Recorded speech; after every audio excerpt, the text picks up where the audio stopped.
Kalau dari sisi eksteriornya, dari looks-nya ya looks bis pada umumnya. Kok lucu ya?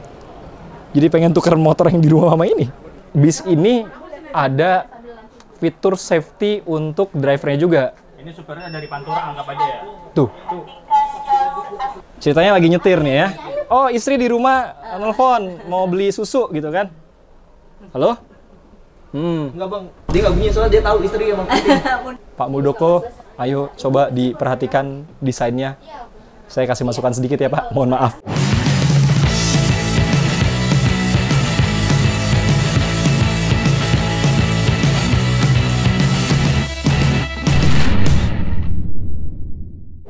Di belakang saya ada bis yang katanya bis listrik pertamanya Indonesia dari PT MAB, Mobil Anak Bangsa, perusahaan yang didirikan sama Pak Muldoko. Katanya sih tagline-nya Indonesia First Electric Bus. Seberapa menarik? Yuk ikutin saya.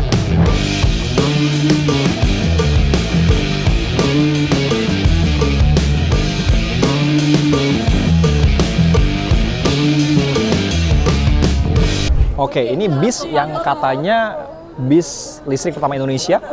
Kalau dari sisi eksteriornya, dari looks-nya ya looks bis pada umumnya gitu ya, dengan kaca yang lebar di depan, dari samping ya juga sama gitu.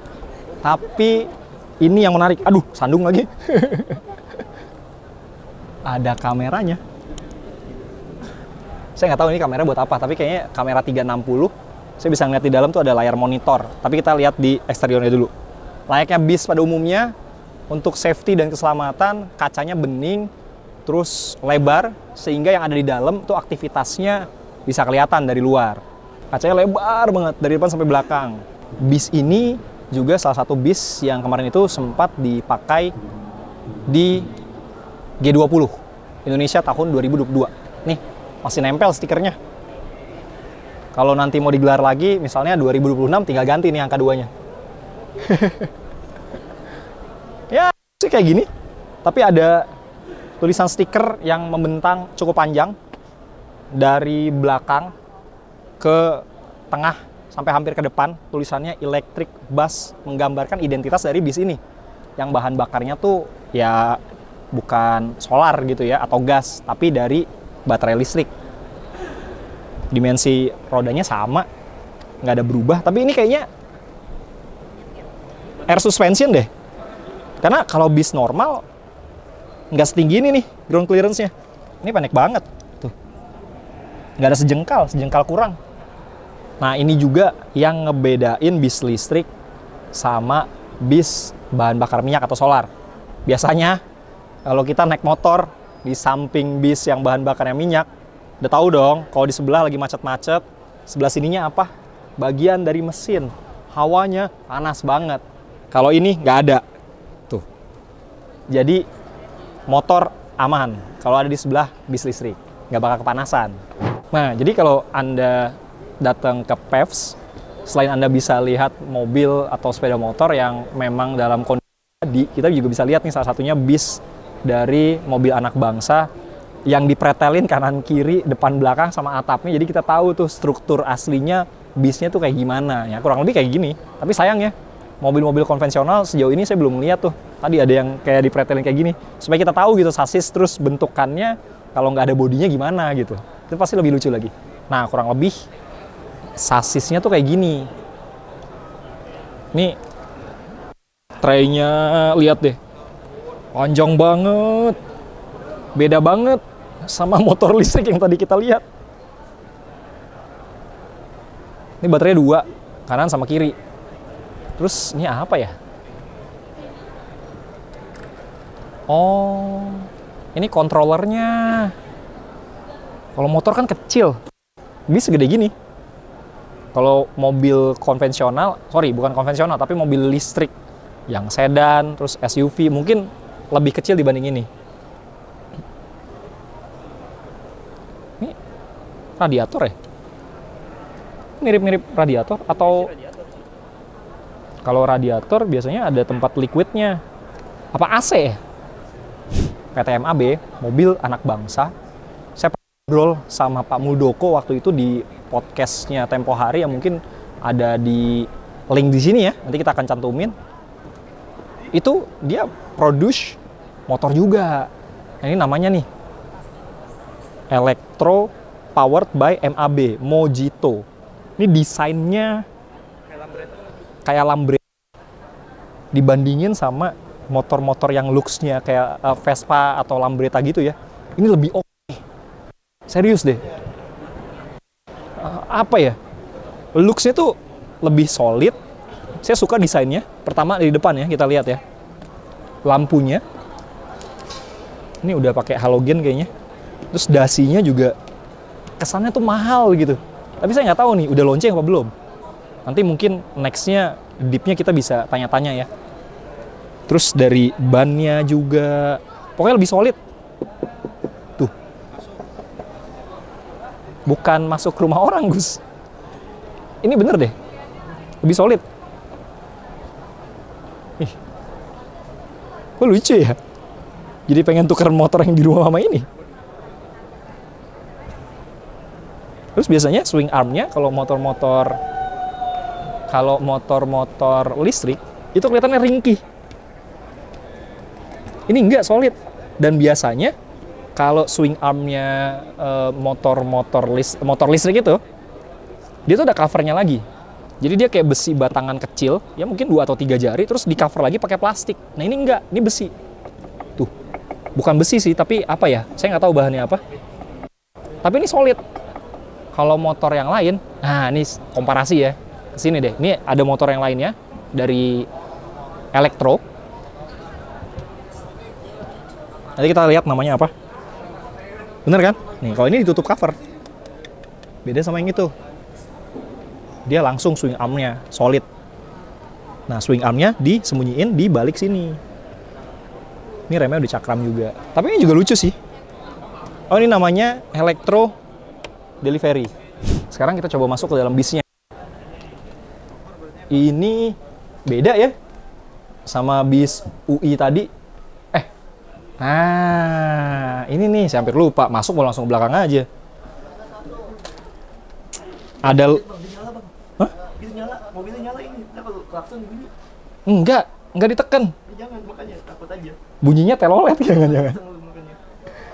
Ini bener kan? Ini layar 360. Jadi bisa kelihatan tuh semuanya. Ada kamera juga di sini, tapi saya nggak tahu di mana. Oh, itu kamera. Jadi kalau kita dada-dada, di sini kelihatan. Ini mungkin untuk safety. Terus ada kamera infrared juga. Ada kamera depan, belakang, kanan, kiri. Jadi semuanya dari berbagai sudut. Bis ini bisa kelihatan di monitor sama drivernya. Saya nggak tahu deh. Oh, ini kamera juga nih. Kamera supir itu. Kamera drivernya. Canggih juga nih mobil. Unsur safety-nya diperhatikan. Jadi bukan cuma kaca yang bening, tapi di dalam juga ada banyak kamera yang memantau sudut-sudut yang ada di luar sama di dalam bisnya.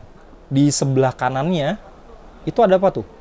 Ada kecepatan, kilometernya, terus sama, pilih rute. Jadi ini bener nih, ini kayaknya memang bis yang dipergunakan untuk komersial. Misalnya bis-bis angkutan dalam kota, kayak Transjakarta dan lain-lain.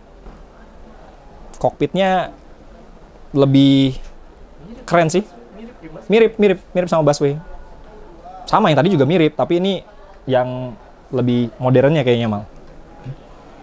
Kursinya juga looks-nya lebih oke. Terus ini ada heaternya kayaknya deh. Kayaknya ada heaternya deh. Jakarta panas. Kalau kursinya ini ada heaternya, nggak tahu tuh pengemudinya gimana. Ini sama baterai juga, tapi bedanya ini ada logo PT atau singkatan MAB. MAB, Mobil Anak Bangsa. Ini lagi dibikin demo. Bu, ini demo apaan, Bu?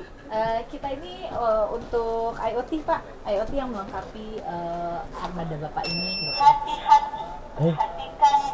Ibu nggak fokus kan ke depan? Ibu fokusnya ke saya, jadi dia bisa baca. Jadi kita punya alat DSM, di mana driver safety monitoring ini digunakan untuk mencegah supir Bapak mengalami kecelakaan.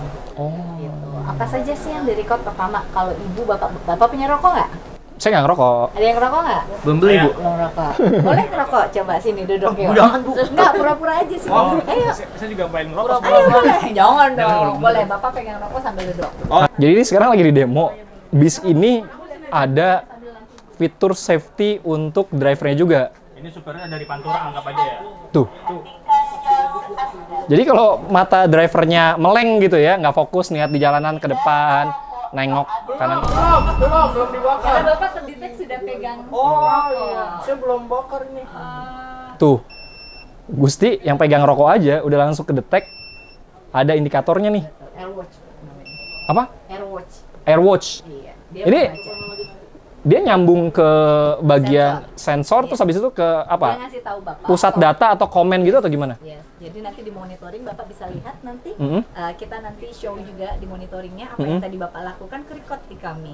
Gitu. Ke-record di sistem sini dan ke-record Bapak sebagai PIC nanti pada saat di manajemen Bapak punya monitoring control, kita akan kasih satu link yang bisa diklik itu berisi pelanggaran yang Bapak lakukan tadi atau Ibu lakukan tadi. Oke, SIM dicabut, diberhentiin, jadi driver nganggur. Megang angkot lagi saya dong. Betul, oke. Jadi itu fungsi daripada driver safety monitoring. Boleh Ibu dicoba? Oh, kalau nge-vape boleh? Nggak kedetek. Yang kedetek Bapak kelelahan. Coba Gus ngelakuin hal aneh lain. Iya, ini yang Ibu aja. Apa misalnya coba? Hal aneh itu. Bapak nggak fokus, Bapak main handphone boleh? Oh, main handphone. Boleh. Gus, coba Gus. Oke. Oke. Ceritanya lagi nyetir nih ya. Jurusan Pantura. Oh, istri di rumah nelfon mau beli susu gitu kan? Halo? Enggak, Bang. Dia nggak bunyi soalnya dia tahu istri emang penting. Munduran mungkin Bang boleh? Oh.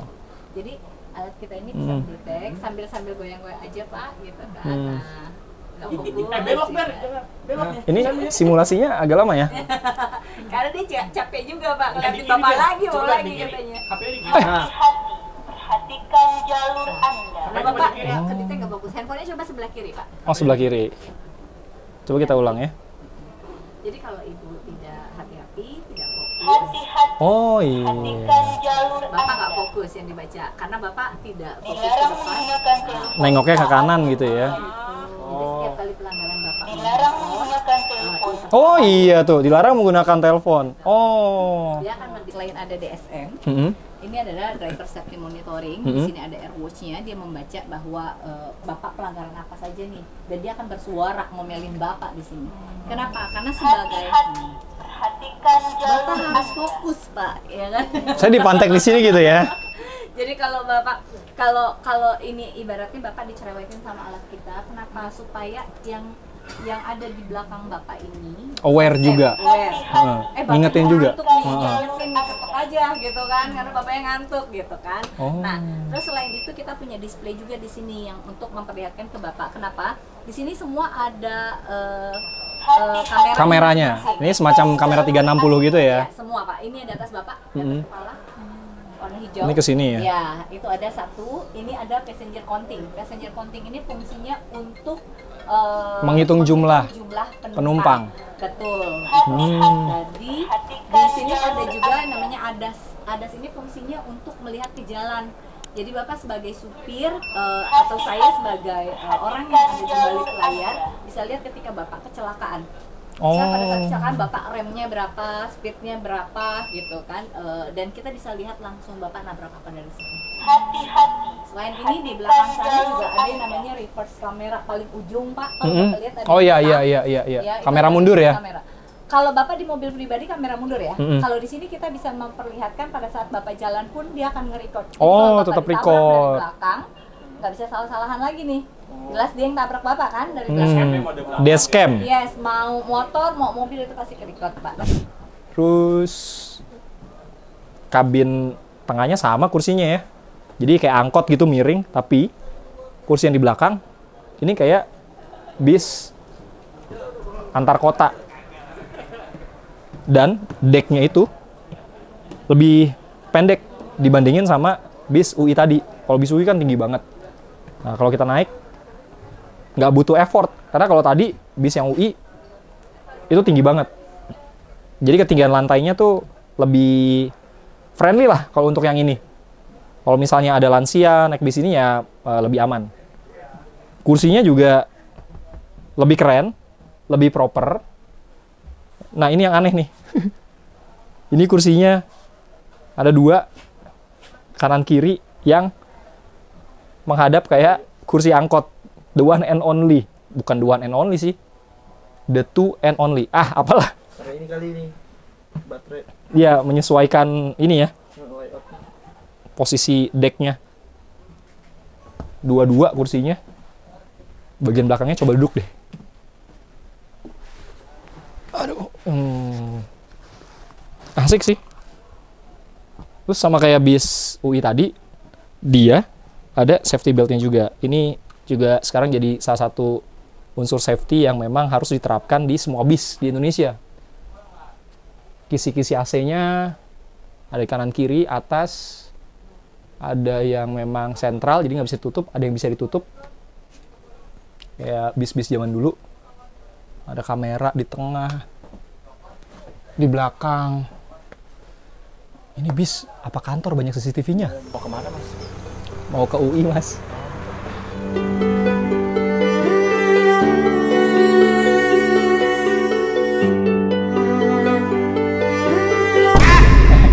Sebentar deh. Tadi kan kita singgung AC-nya ya, kisi-kisi AC-nya. Kanan kiri ada yang bisa dibuka sama ditutup. Ini kisi-kisinya yang bisa dibuka ditutup. Ini tinggi banget. Kalau ini masih mending ya, ada gundukannya. Kita coba yang ke depan. Nah, ini tinggi banget nih. Saya duduk di sini nih. AC-nya kebuka, kedinginan gitu ya. Terus minta tolong ke mas-masnya. Mas, tolong dong tutupin. Oh, saya juga nggak nyampe. Oke deh. Saya harus jinjit. Tinggi saya 175 cm. Harus jinjit. Tuh, nggak nyampe. Apalagi yang di bawah, Bang. Apalagi yang tingginya di bawah. Di bawah sini lebih rendah kan. Oh iya. Apalagi. Waduh. Ini gimana pakai galah? Ini sih yang harus dipikirin lagi desainnya.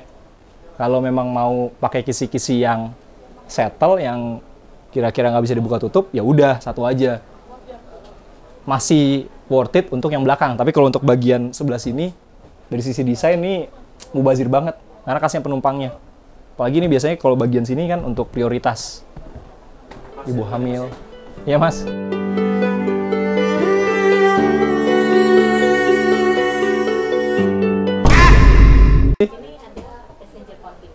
Pak Muldoko, ayo coba diperhatikan desainnya. Saya kasih masukan sedikit ya Pak, mohon maaf. Kan kita tahu ya, polusi di Jakarta, aduh ampun-ampunan deh ya. Nah ini ada mobil listrik, dan saya sudah melihat di beberapa ruas jalan di Jakarta ada bis listrik yang sudah dipergunakan. Nah, kalau menurut kalian, kira-kira nih, mobil listrik di Jakarta khususnya perlu nggak sih diperbanyak? Jadi bisnya itu semuanya diganti dengan bis listrik supaya kita bisa mendapatkan udara yang jauh lebih segar dan polusi berkurang. Coba dong komen di bawah.